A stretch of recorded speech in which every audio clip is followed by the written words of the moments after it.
As we go into the Sabbath day, I want to kind of give you an idea of what I mean when I say meditate on the Ten Commandments. And I want to read it to you, then I'm going to give you some thoughts on it. This is Exodus chapter 20, coming from a New English translation of the Septuagint, which is a replica of the first Bibles that were put together in the 4th century BC, 4th century AD. All right. Based upon that, I am in the Lord spake all these words, saying, I am the Lord your God, which brought you out of the land of Egypt, out of the house of slavery. So first we see that we're dealing with the divine creator, the almighty creator, who is Yahweh. He is our God, our power. Now in the context, he's speaking to the children of Israel, and he brought us out of slavery. So this is we see a very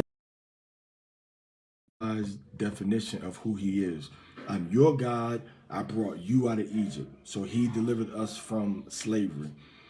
Out of the house of slavery. Again, bondage.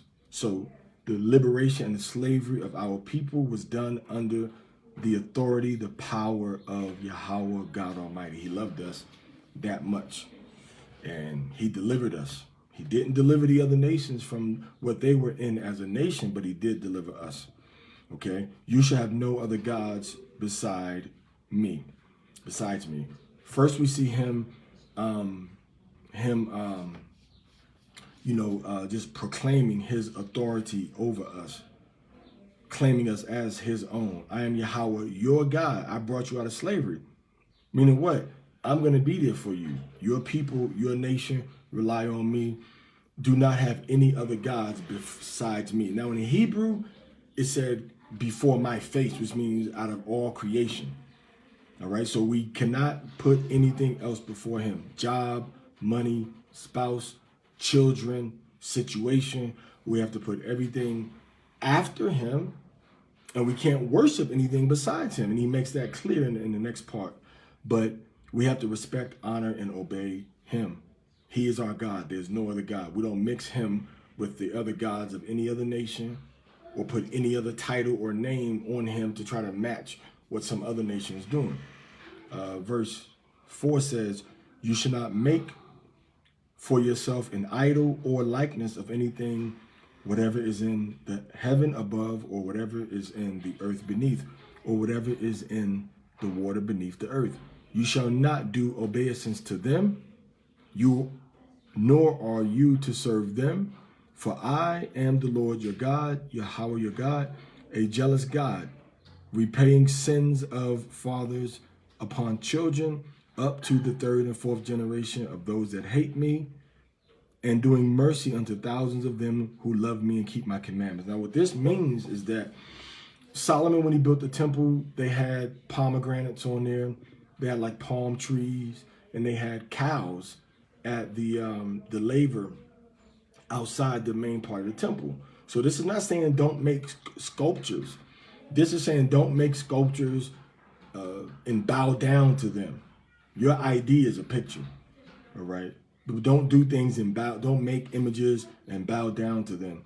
And this is definitely something that we're not supposed to engage in outside of the Bible or in the biblical context. We're not supposed to make statues saying that this represents God or this represents a certain saint or a certain baby, and then bow down and kiss its feet. It's plain and simple.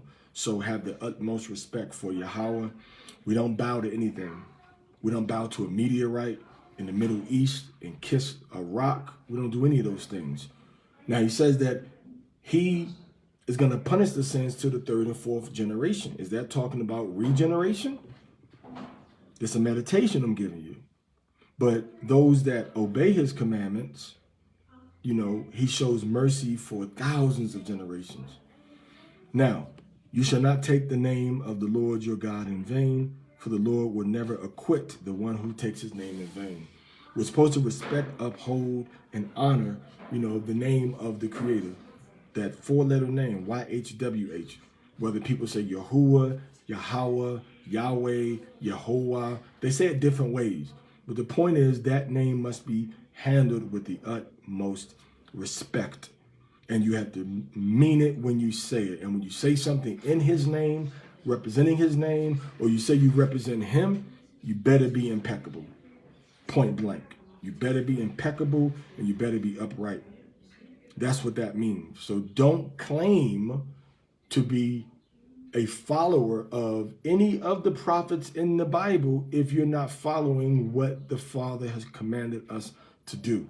This is very dangerous and serious when you're saying you're following what Isaiah, Ezekiel, and Moses wrote, and they stood for God Almighty, and then you profane their words and say, I'm not going to follow what this psalm or what this prophet, what Elijah said to do, what Ezekiel said to do, what Isaiah said to do. You say you're going to follow your own thing. That's also taking his name in vain, because name is also a synonym for fame. For fame. I mean, nobody even knows your name. And nobody knows you, what you represent, what you stand for. Doesn't mean nobody knows your name if your name is Michael. Somebody said, nobody knows who, nobody even knows your name. I mean, they don't know, you're not famous for anything is what they're saying. Now, the next part is a tough pill to swallow. Verse 8, remember the day of the Sabbaths to consecrate it. For 6 days you shall labor and do all your labor. But on the 7th day is the Sabbath to Yahweh your God. You shall not do in it any labor, you or your son or your daughter, your male slave, and your female slave, slave servant, your ox and your draft animal, and any animal of yours, and the guest who resides among you. For in 6 days the Lord made the heaven and the earth and the sea and all things in them, and he rested on the 7th day. For this reason, the Lord blessed the 7th day and consecrated. Let's look at the first part. Remember the Sabbaths to consecrate it. The Sabbath is remembered when you go back into Exodus chapter 16. When you go back into Genesis chapter 1, the Sabbath was counted by a cycle of 7 days, 7 evenings. Evening and morning was the first day, second, third, fourth, fifth, sixth day. Then the evening was the beginning of the 7th day. That's how you count the Sabbath: consecutively, continually, nonstop, perpetually. This is how we remember. We don't remember the Sabbath by talking about it and only jumping to what Ezekiel said. We remember the Sabbath by going back before this verse and seeing how the Sabbath was established and set up for us to know how to keep it. Now, the word Sabbath means rest. We are to rest on the Sabbath day, which is the 7th day of the week. Now, the Bible is telling us that we are to observe the Jewish, Hebrew, the Israelite Sabbath, period. All right? We're supposed to observe that. Now, meditate upon what it means to rest and to not work, and do it from Friday night to Saturday night, which is the time of the Sabbath day. Okay? He made the heaven in 6 days. Made the earth in 6 days and rested on the 7th day. And on that day, nothing's doing work. Your ox is not working. Your donkey is not working. Your wife, your son, your daughter, your servants, your workers, employees, nobody's working on that day. Everything shuts down. Verse 12, honor your father and your mother so that it may be well with you and so that you may be long-lived on the good land which say, oh, well, this is talking about the land of Israel. See, there goes that doctrine out the window. This is talking about the land of Israel, but it doesn't mean you can dishonor your mother or father. It doesn't mean that people in the wilderness would dishonor their mother and father. It doesn't mean when we went in captivity in Babylon, we were dishonoring our mother and our father. This says honor your mother and father, and as a result, this is going to happen. So if we didn't honor our mother and father, and we see that we got kicked out of our land, does that mean we're supposed to keep dishonoring them or do better? Or give them the honor and the respect, not talking back, not doing things that are going to cause them dishonor and shame, not cussing all on social media in a way that your mother and your father didn't raise you to talk. Maybe they did, but biblical parents did not. These are the 10 commandments. These are the 10 commandments, or the 10 words, the framework of a righteous, healthy, holistic society. Honor your father and your mother. Help them. Talk with them. Respect them. Be patient with them when they get older and they start to get more fussy or more picky. Do service unto them as if they are your master, because that is what the prophets tell us to do. Okay? You shall not commit adultery. Adultery is a breach in a contractual physical bond and agreement between a man and a woman. A woman commits adultery when she goes and lays and gives her time, her body to another man. A man commits adultery when he goes out and lays with a woman that belongs to another man. If a woman is in a righteous, bonded, covenant relationship with another man with the full understanding of the ramifications of that marriage, and she gets divorced, if she marries another man after that, she's committing adultery. The man that marries her is committing adultery. If a man says that I'm going to divorce or put away my woman, and that woman did not commit fornication against him, and he marries another woman, he's committing adultery, and the woman he marries is committing adultery also. Thou shalt not steal. Stealing is when you take something that didn't belong to you, your father, your mother, or your ancestors. Stealing is when you take something that you righteously do not have a right to possess or hold. If I go in your house and I see $10, and with that $10, there's 1,000 more $10. We got $10,000 and I take it, I'm stealing from you. So we can't steal. Now, you shall not murder. Murder is you take you take the life of another person wantingly. You just take somebody's life. It's not in defense of somebody else. It's not in a response to what the scriptures tell us are justifications to take a person's life. You take it unjustifiably. When you go to war with somebody, you take a life, that's not murder. If it's a righteous war. When somebody tries to hurt and harm, destroy, kill you and your family, that's not murder. When you kill somebody that's coming into your house at night, that's not murder. All right? So now, you shall not testify falsely against your neighbor with false witness. If you tell a lie against somebody, that is false witness. That is wicked. That is against the laws of the Bible. You cannot give a false testimony. All right. You cannot perjure yourself, and you just, generally speaking, cannot be a liar. That's the sense of that commandment. Now, there's a lot of meditations you can go into to understand these commandments better. I'm just giving you a quick, superficial, surface understanding. Verse 17, you shall not covet. That means desire. That word covet and desire is the same thing. All right. You can desire a woman, but you can't desire your neighbor's woman.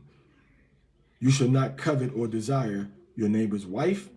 You shall not covet your neighbor's house, or his field, or his male slave, or his female slave, or his ox, or his draft animal, or any animal of his, or whatever belongs to your neighbor. That means you're not supposed to see your neighbor's car, his property, his wife, his servant, say, I want that for me.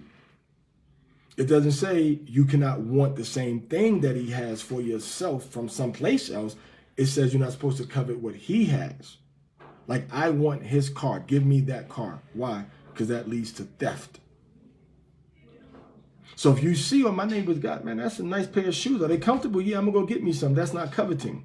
But, yeah, he got those shoes. He the same size as me. All right, I'm going to wait till we go someplace and he take off his shoes at the beach. He goes to the beach.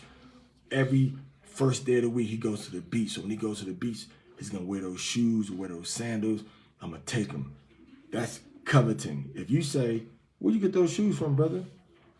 Oh, I'm going to get me something like that too. Are they comfortable? Yeah, they nice color. Do they got them in this color? Yeah.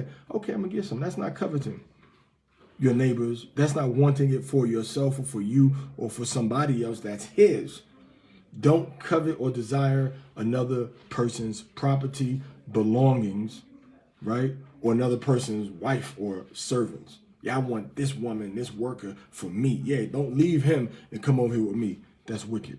So that's just a general meditation on the Ten Commandments. Read through this every day. Get a deeper understanding every time you read. Pray about it, fast about it, and see if Yahweh won't give you more understanding. And then you take that one, like I said earlier, and you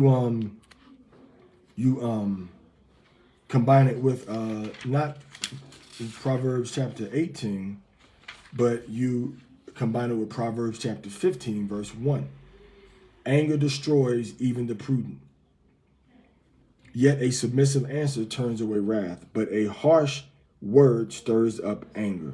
So keep anger away from you. Control your attitude, control your response, control your reaction. And in doing that, give a submissive answer. An answer that's not aggressive, an answer that's not hostile, even though you could be justified. But try giving those soft answers. And I guarantee you, when you start to do this, you're going to be tested. That's how you know you're on the right path. Because now you're going to be tested. So it's going to make sense. All right. And a prudent man, a wise man is going to proceed on a straight course, not going to go sideways, left or right. So give that soft answer and don't give harsh words to stir up the anger. All right. So meditate on that proverb and meditate on those 10 commandments every day and execute them and do them and think about them, embody them. And when you meditate and you execute and you do what these words are commanding you to do, Proverbs chapter 15, verse 1, Exodus chapter 20, verse 1 through 17, do them, meditate upon them for a week, and see what the Most High does in your life. See what the Most High gives you, the understanding, the operation, the peace, the serenity, the calmness, patience that he gives you. Watch him give it to you if you do what he says to do according to his law, basic laws, nothing complex, and according to this proverb about controlling your anger and wrath. And guess what? If you don't keep the Sabbath, you go to church on Sunday, stop working on Sabbath day, Friday night to Saturday night. Stop working. Take steps. Stop working. Study his word. Stop going out shopping on that day. Do it. Make the sacrifice.